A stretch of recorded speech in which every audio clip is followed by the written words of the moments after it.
ضلع گجرات میں حادثات رکنے کا نام نہیں لے رہے۔ ٹانڈا کے علاقہ بڑیلا روڈ پر ایک اور افسوسناک واقعہ پیش آیا ہے، جہاں پر تیز رفتار لوڈر رکشا اور موٹر سائیکل میں تصادم ہوا، جس کے نتیجہ میں ایک شخص موقع پر زندگی کی بازی ہار گیا۔ جیت پور کا رہائشی عبد الرحمان بتایا جاتا ہے کہ حادثہ کا شکار ہوا اور موقع پر ہی زندگی کی بازی ہار گیا تھا، جبکہ رکشا لوڈر ڈرائیور تنویر احمد سکنا ٹانڈا، وہ بھی شدید زخمی ہوا۔ دونوں کو ریسکیو 112 ٹیم نے ہسپتال پہنچا دیا۔ رائل گارڈن مارکی کے قریب یہ واقعہ پیش آیا تھا، جبکہ لالا موسیٰ کے علاقہ میں 10 سالہ بچہ چھت سے گر کر زندگی کی بازی ہار گیا۔ بتایا جاتا ہے کہ کوٹلا قاسم ہاں کی بستی حاجی پورہ میں وہاں پر موسیٰ نامی ایک جو بچہ تھا 10 سالہ بے دہانی میں نیچے گر گیا اور موقع پر ہی زندگی کی بازی ہار گیا۔ بچے کی جو موت تھی، اس کے بعد پورا علاقہ وہاں پر وہ اس وقت سوگ کی حالت میں ہے۔ جبکہ تیسرا واقعہ کوٹلا قاسم ہاں لالا موسیٰ میں ہی پیش آیا ہے، جہاں پر لوڈر رکشا اور چنگچی رکشا میں تصادم ہوا ہے، 4 افراد شدید زخمی ہوئے ہیں۔ بتایا جائے کہ گاؤں سکھ چینا کی پوری فیملی اس حادثہ کا شکار ہوئی ہے، جس میں 67 سالہ اسکر علی، 40 سالہ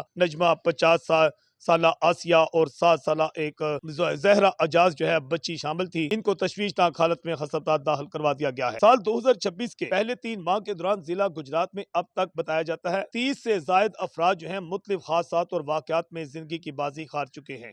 جذبہ نیوز سے میں ہوں آکاش نیاز۔